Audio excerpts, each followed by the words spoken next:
বটবৃক্ষের বীজ সর্ষের দানার থেকেও ছোট হয়, কিন্তু যখন তা নিজের রূপ ধারণ করে তখন তা বিশাল বৃক্ষের আকার ধারণ করে, যা সহস্র বছর ধরে বেঁচে থাকে, ছায়া প্রদান করে, পাখিদের আশ্রয় প্রদান করে আর দেয় পথচারীদের বিশ্রাম করার স্থান। কেন? কারণ সেই ছোট বীজ তা মাটির ভেতরে গিয়ে নিজের খোলস ত্যাগ করে। অন্ধকারে থাকে সে, যতই আলো আসুক না কেন, যতই বর্ষা আসুক না কেন, সব সহ্য করে। আর তারপরে একটা চারা গাছ অঙ্কুরিত হয়, তারপর ধীর গতিতে একটা বিশাল বৃক্ষতে পরিণত হয়। দেখুন, জীবনে কঠিন সময় আসে, এই জন্য নয় যে আপনি হার মেনে নেবেন, এই জন্য আসে যাতে আপনি ভবিষ্যৎ নির্মাণের জন্য নিজেকে তৈরি করতে পারেন।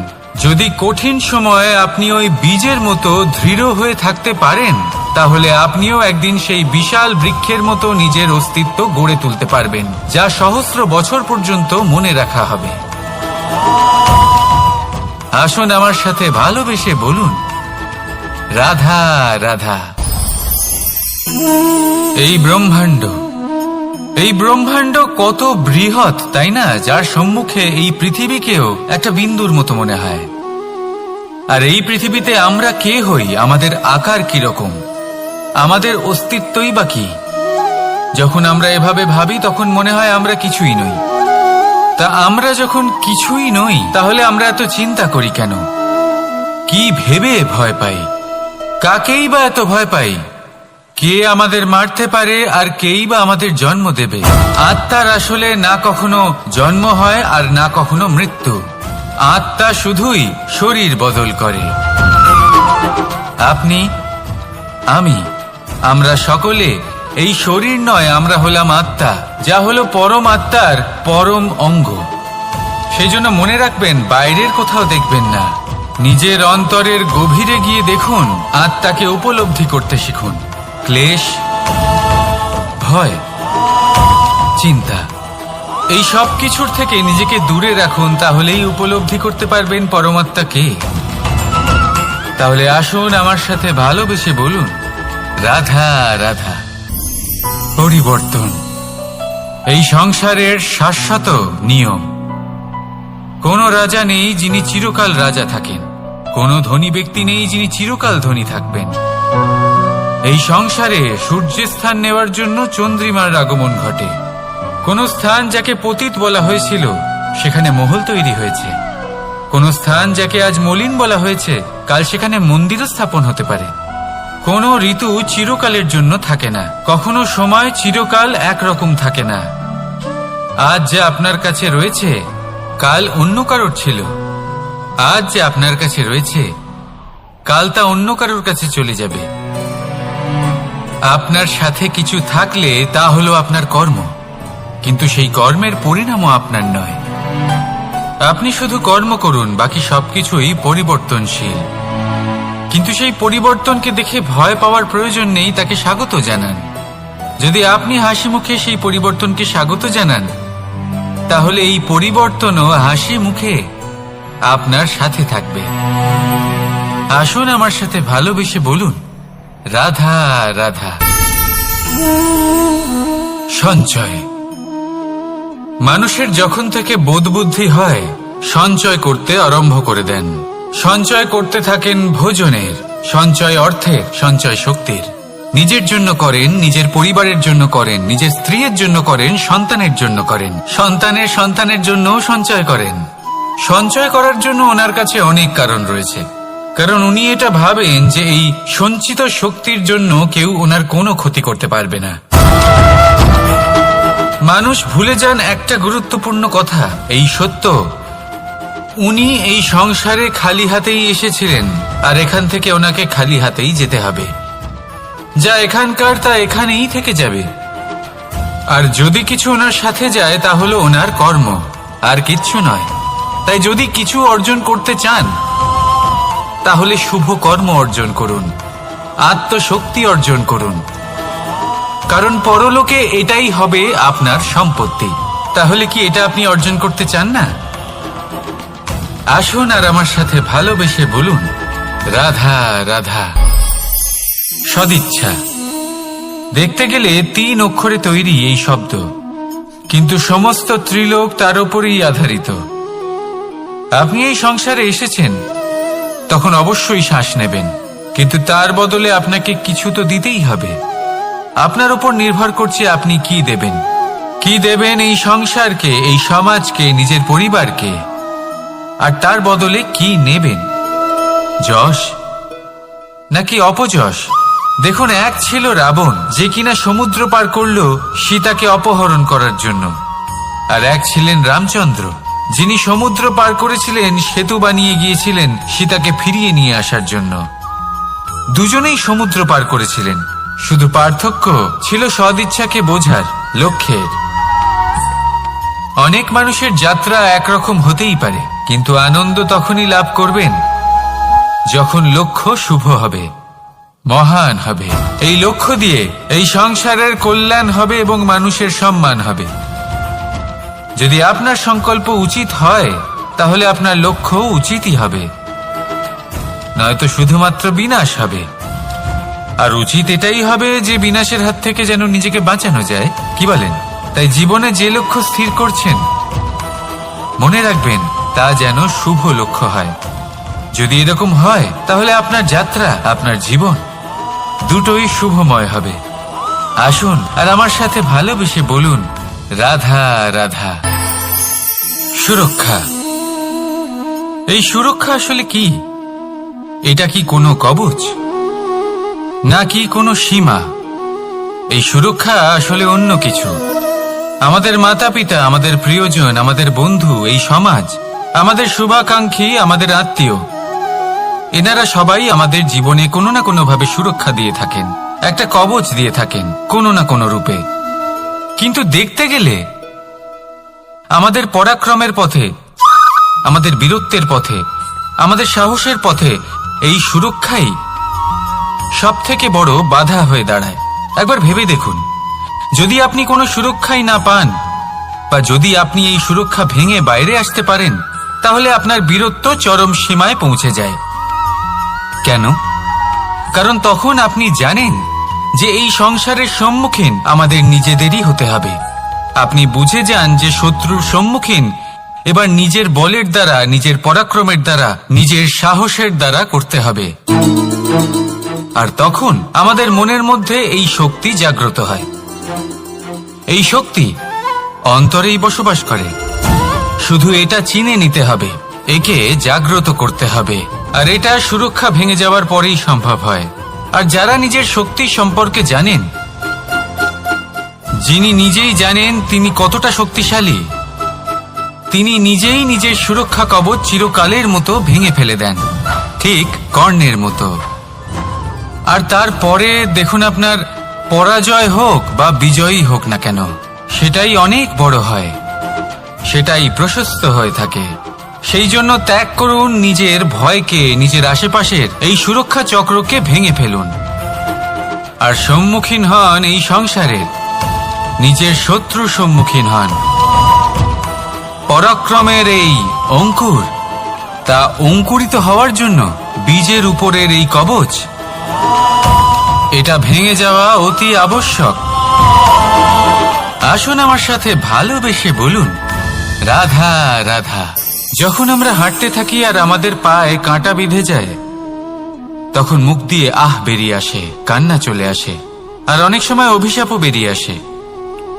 কিন্তু আমরা কি কখনো এটা এইভাবে দেখেছি, এইভাবে ভেবেছি যে আমরা যে পথে চলেছি সেই পথে কাঁটা বিঁধেছে, নাকি আমরা সেই পথ নির্বাচন করেছি যাতে শুধুই কাঁটা রয়েছে? নাকি আমরা এভাবে ভেবে দেখেছি যে এই কাঁটা আমাদের কষ্ট দিতে এসেছে, নাকি এটা আমরাই বিছিয়ে রেখেছিলাম? সাবধান থাকা উচিত ছিল, কারণ কাঁটা বিঁধলে যন্ত্রণা হবে, চিৎকার করে ফেলতে পারি, মুখ থেকে অভিশাপও বেরিয়ে আসতে পারে। কিন্তু এই অভিশাপ শুধুমাত্র আমাদের তরফ থেকে অভিশাপ হয়, সামনের ব্যক্তিটির উপরও নির্ভর করে। এবার সেই ব্যক্তি যদি এমন হয় যে ফুল আর কাঁটা এই দুই সমানভাবে গ্রহণ করতে পারে, তার কাছে অভিশাপও বরদানে পরিণত হয়। শেষ পর্যন্ত ব্যাপারটা দাঁড়ায় ভাবনা, চিন্তা, দৃষ্টিভঙ্গির ওপর। কারণ আপনার এই ভাবনাই সত্যি হয়ে সামনে আসে। সেই জন্য এই ভাবনা, চিন্তা, মানসিকতাকে গুরুত্ব সহকারে দেখবেন। এই বিবেচনা নিয়ে বিবেচনা করতে শিখুন। আমার কথার অর্থ হলো যে জীবনে যখন এরকম কিছু একটা ঘটবে তখন ভেবে দেখুন যে এরকম কেন হলো। আপনি কি এমন কোনো কর্ম করেছিলেন যার কর্মফল এটা? এমন কোনো কাজ যা অনুচিত ছিল, অসত্য ছিল, যা অভদ্রতার কারণ ছিল? ভেবে দেখা প্রয়োজন। দেখুন, ইচ্ছে হলো আপনার যে আপনি কি করতে চান, ভাবনা আপনার, সত্য আপনার, জীবন আপনার, সিদ্ধান্ত আপনার। আসুন আর আমার সাথে ভালোবেসে বলুন, রাধা রাধা। সময়, এই সময় আসলে কি? এই সময় একটা সরল রেখা তো কখনোই নয়। সময় হলো একটা চক্র, যেখানে এর আদি সেখানেই হলো এর অন্ত, আর যেখানে তা শেষ হয় সেখান থেকেই তার শুরু হয়।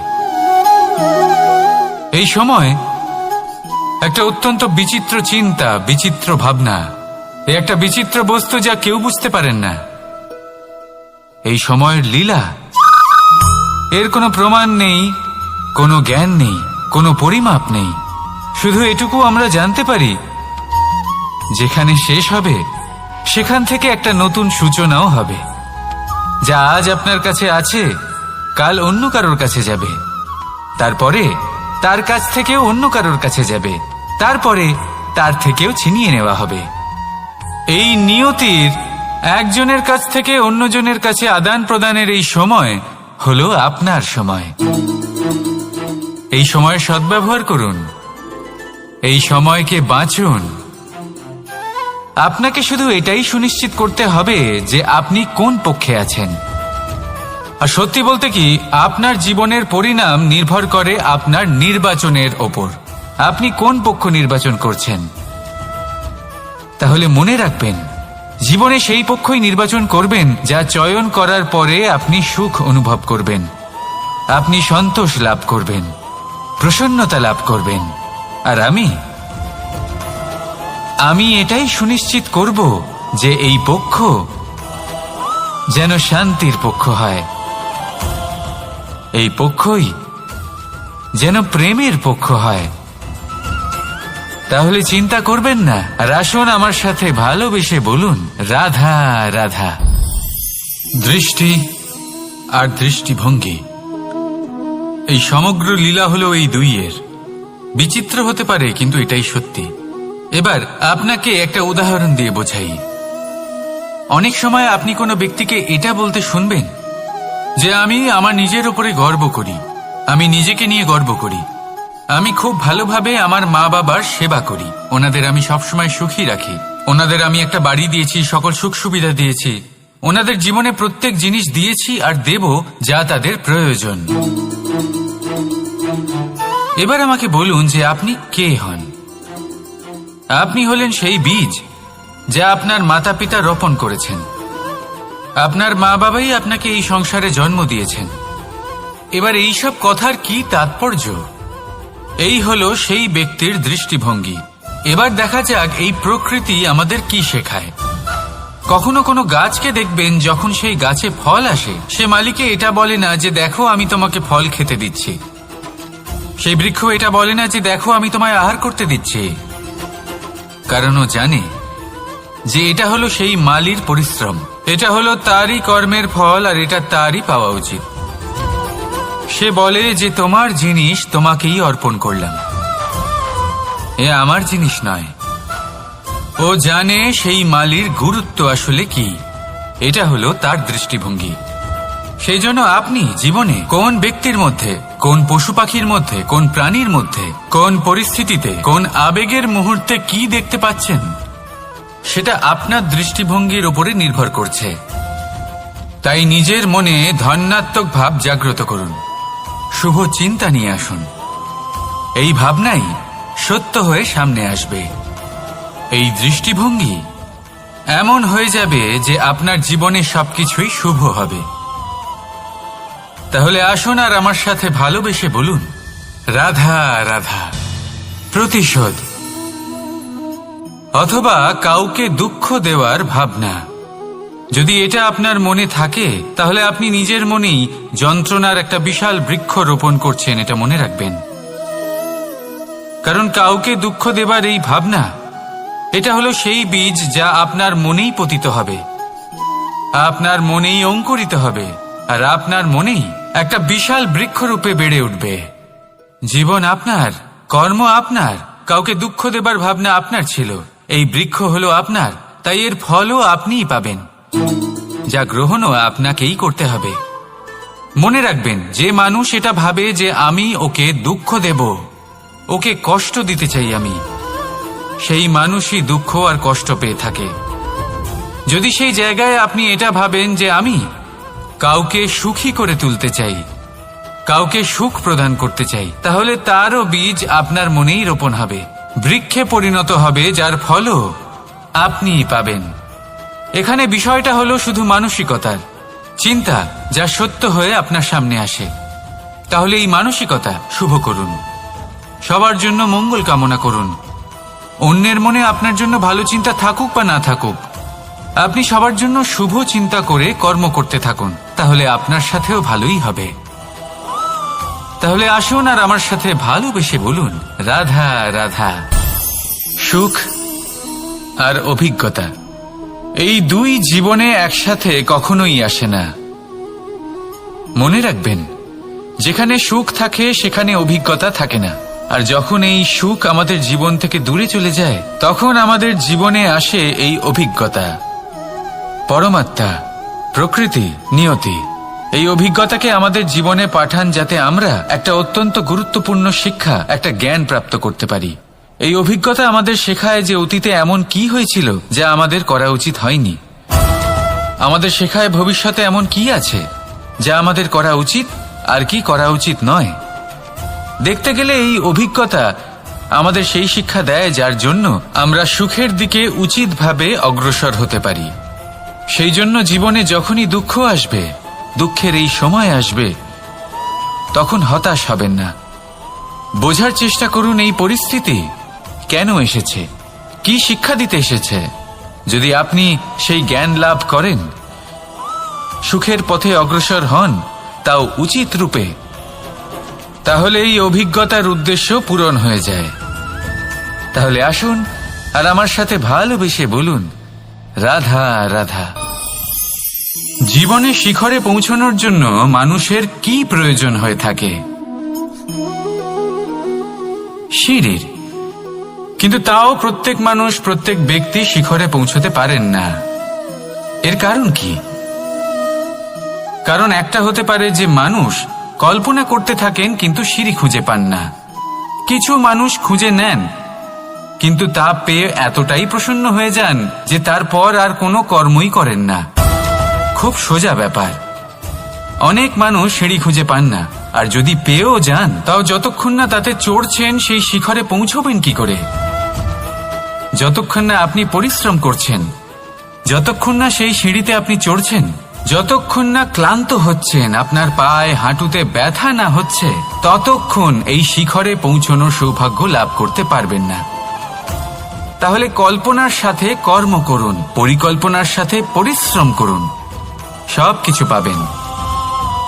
আসুন আমার সাথে ভালোবেসে বলুন, রাধা রাধা। সমস্যা, কঠিন সময়, সংকট, বিপদ কার জীবনে নেই? প্রত্যেকের জীবনে আছে।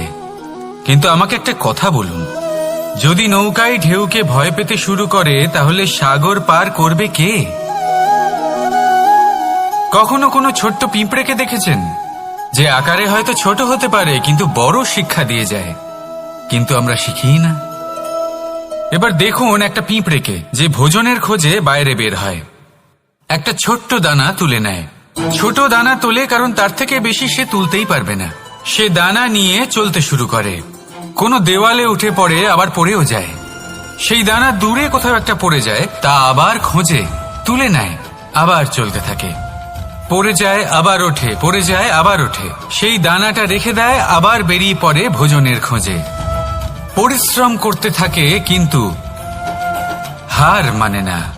এই শিক্ষাই তো আমাদের প্রাপ্ত করতে হবে। নিরন্তর পরিশ্রম আর নির্ভীক হয়ে কর্ম করে যেতে হবে।